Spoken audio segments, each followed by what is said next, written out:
sudah berdoa, Ustaz absen terlebih dahulu ya. Ya, Ustaz.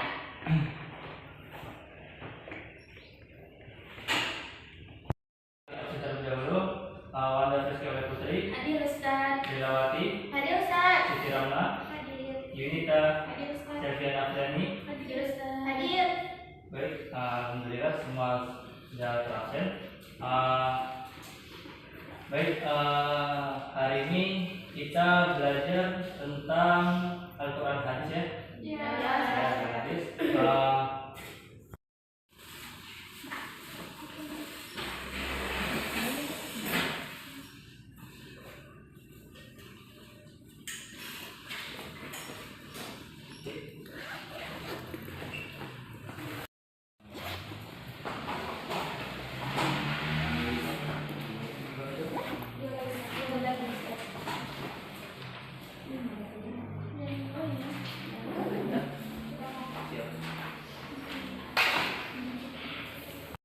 Nah, baik, soal Ustaz bagikan dan Ustaz kasih waktu 5 menit untuk mengerjakannya.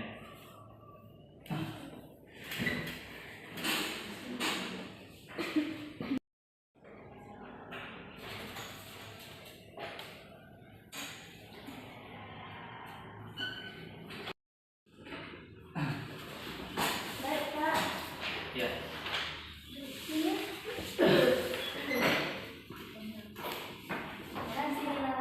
Baik, terima kasih. Nah, baik.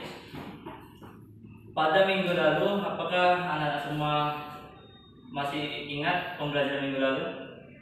Tentang mat tabi'in. Ya, tentang mad tabi'in. Sekarang kita akan membahas mengenai hukum nun mati dan tanwin. Hukum nun mati dan tanwin adalah satu cabang ilmu tajwid yang mana yang harus kita tahu bahwasannya pada materi ini kita dituntut untuk benar-benar memahami tanda baca Al-Quran. Nah, yang memahami oh iya. Ya.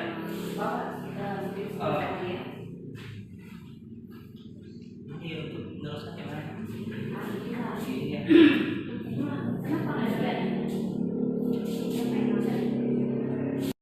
Yang Ustaz katakan tadi bahwasannya ilmu tajwid adalah satu cabang ilmu yang kita ambil pendapatnya dari Dr. Muhammad Nur SAG, MAG, yang mana beliau mengatakan bahwasannya ilmu tajwid merupakan satu cabang ilmu yang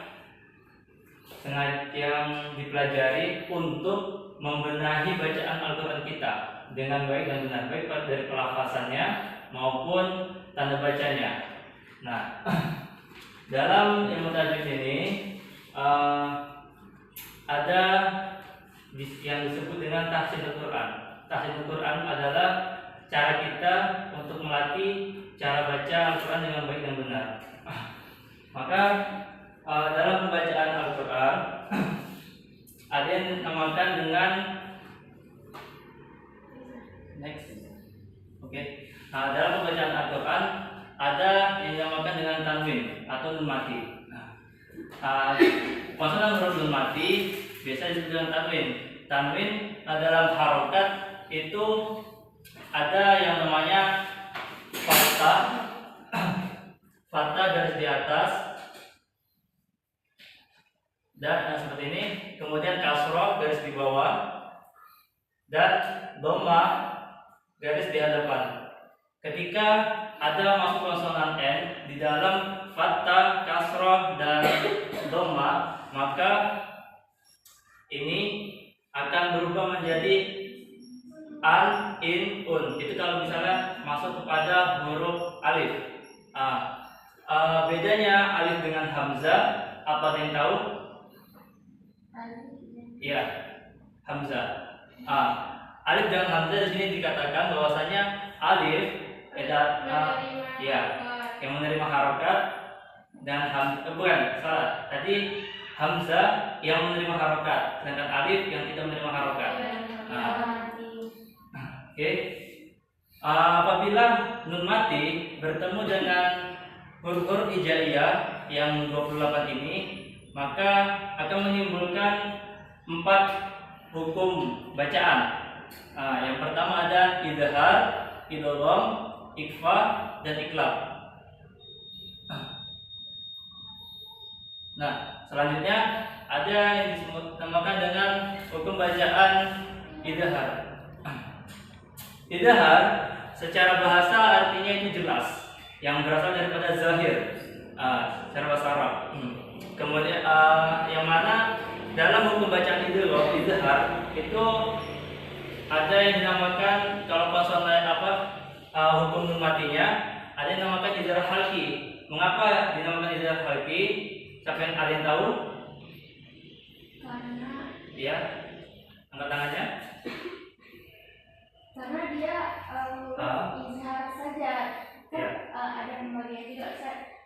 Izhar halqi dan izhar Idhar syafawi. ya. Sekarang idhar halqi. Oke, baik, terima kasih kepada Rilwati. Yang mana yang kita bahas sekarang ini adalah hukum nun mati. Dalam hukum bacaan tajwid, bahwasanya idhar halqi merupakan idhar yang mengandung konsonan-nya, konsonan nun matinya atau tanwin. Apabila tanwin atau nun mati bertemu dengan 6 huruf diantaranya, yaitu a, ha, kha, dha, seperti yang ada di depan, maka itu dibaca jelas. Seperti contohnya, ada yang tahu contohnya? An-amta, an-amta. Baik, terima kasih. Itu dong ya. Oh ya, oke. Baik, selanjutnya kita masuk kepada hukum nun mati yang kedua, bahwasanya idgham. Idgham ada artinya bertemu, yang mana huruf idgham itu terbagi menjadi 2, yang mana idgham bi gunnah dan idgham bila gunnah. Idgham bila gunnah, pertama ada idgham bi gunnah. Idgham bi gunnah artinya itu idgham yang didengungkan, 2 harokat. Hurufnya apa saja? Ada yang tahu anak-anak? Ya wa mim nun. Ya, benar. Ya wa mim nun. Ya wa mim nun.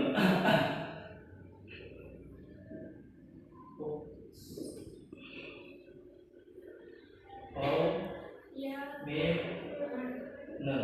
Oke.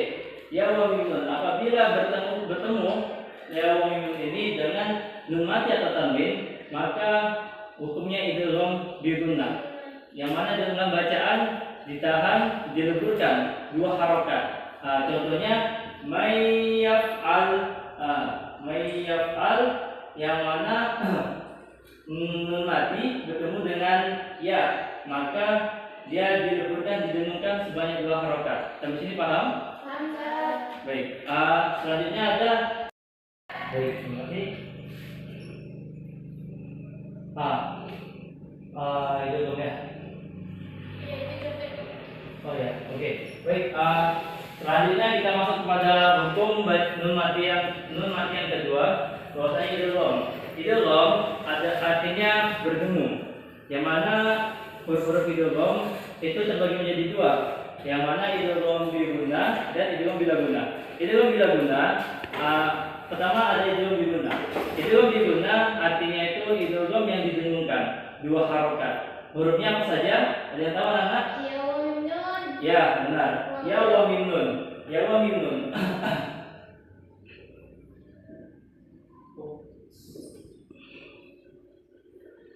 Oh, Ya. mim nun. Oke. Ya wa mim nun. Apabila bertemu ya wa mim nun ini dengan nun mati atau tanwin, maka hukumnya idgham bi gunnah. Yang mana dalam bacaan ditahan, dileburkan 2 harokat. Contohnya mayyaf'al, mayyaf'al, yang mana nun mati bertemu dengan ya, maka dia dileburkan, didengungkan sebanyak 2 harokat. Sampai sini paham? Paham Ustaz. Baik. Selanjutnya ada inlam, anlam, mirrobi. Ya, itu termasuk juga kepada idgham bila guna. Dengan bacaannya tidak didengungkan. Oke. Sampai sini paham tentang idgham? Oke, selanjutnya kita masuk ke iklab. Iklab artinya itu adalah membalikan, ya, membalikan hurufnya cuma satu. Apa dia? Ba, benar. Hurufnya ba. Ba apabila bertemu dengan nun mati atau tanwin, maka sifatnya akan membalik.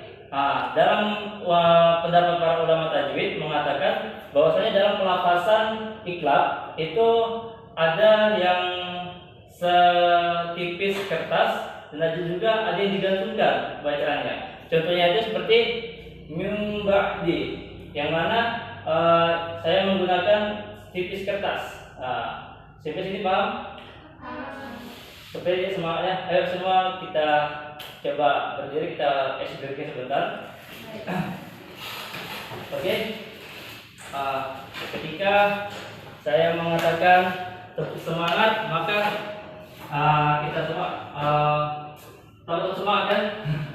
Tepuk semangat. Itu tepuk tangan ya. Tepuk semangat. Besok tepuk tangan lagi. Semangat. Oke? Siap? Oke. Tepuk semangat.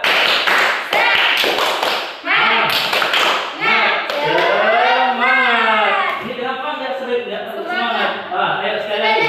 Iya, baik. Tepuk semangat.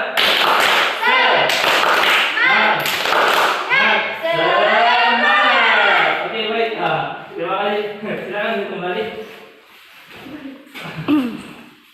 Oke, kita lanjut pembahasan selanjutnya, yaitu mengenai ikhfa.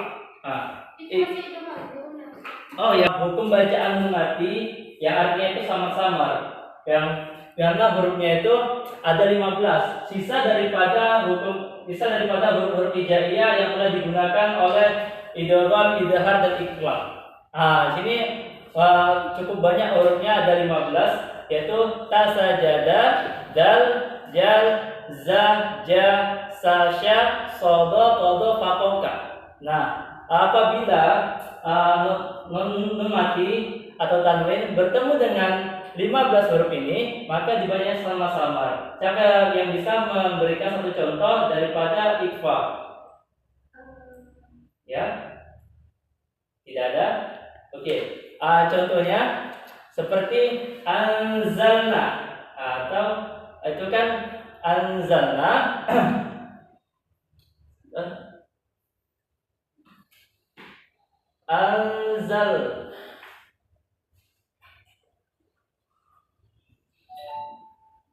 Anzalna, yang mana nun mati bertemu dengan huruf za. Za kan termasuk daripada huruf ikhfa ya. Dengan membaca anzalna, yang mana sama-sama, maksudnya sama-sama sini huruf yang sebelumnya itu menyerupai dengan huruf yang sesudahnya. Sampai sini paham? Dan huruf ikhfa ini yang mengandung kepada nun mati atau tanwin disebut dengan huruf ikhfa hakiki. Ingat ya, ikhfa hakiki. Baik, sampai sini ada pertanyaan mengenai hukum nun mati? Tidak ada. Baik. Berapa orang? 6 ya? Ya, 6. 6 orang. 6 orang kita bagi menjadi 2 kelompok. Yang Selviana, Wanda satu kelompok, kemudian Rilawati, Ramna satu kelompok, dan Yunita, Cipmasita satu kelompok. Ya, silakan untuk bergabung dengan kelompoknya masing-masing.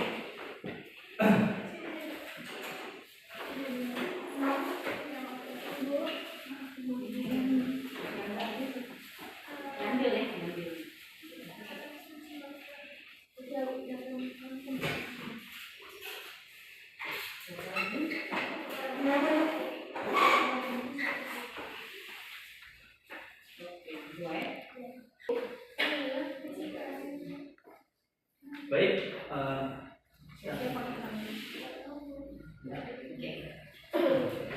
Oke, baik. Sudah bagi kelompok di sini.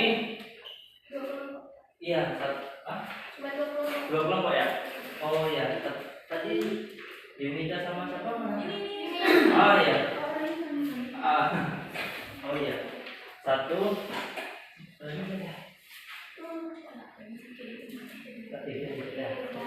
Itu lagi tiga. Oke. Oke, dua kelompok aja ya. Nah, di sini tugasnya Ustaz minta kalian untuk mencari hukum bacaan nun mati yang terdapat pada surah yang ayat Al-Quran yang sudah anak-anak ada di genggaman kalian. Waktunya Ustaz kasih 5 menit untuk mencari hukum bacaan nun mati atau tanwin yang ada di dalam ayat suci Al-Quran yang ada di atas itu. Oke? Dimulai dari sekarang. Silakan.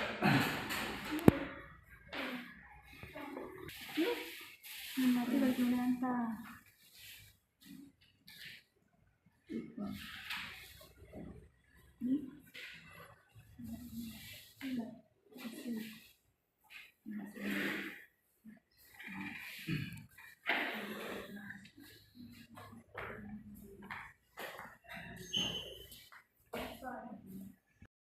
Saya jambil, mana? Boleh ya? Iya. Oke, baik. Terima kasih.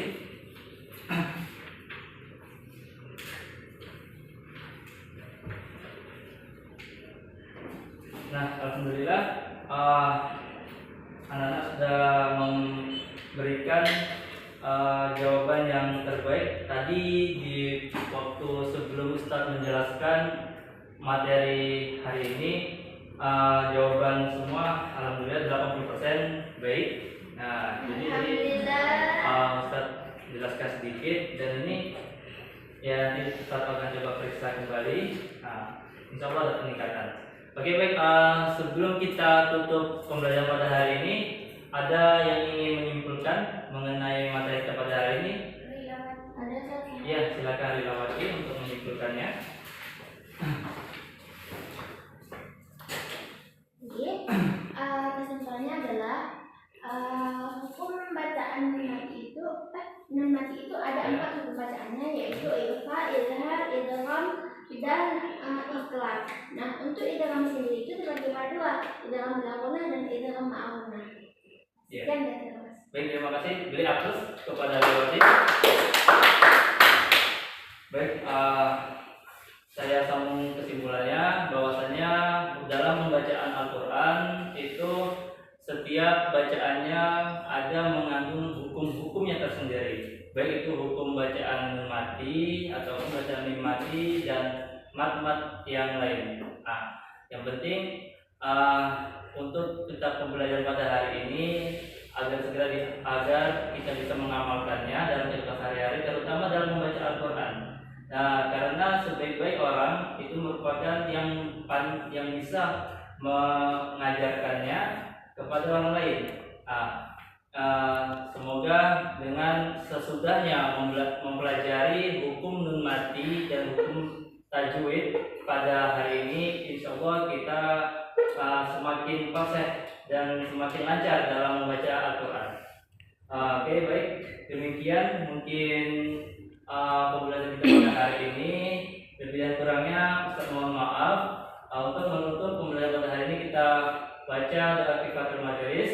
Subhanallahumma wa bihamdika asyhadu an la ilaha illa anta astaghfiruka wa atubu ilaik. Baik, akhiri tolong dirapikan kembali tempat duduknya. Itu satu calon kita lagi sakit ya. Semoga cepat sehat ya. Oke. Assalamualaikum warahmatullahi wabarakatuh.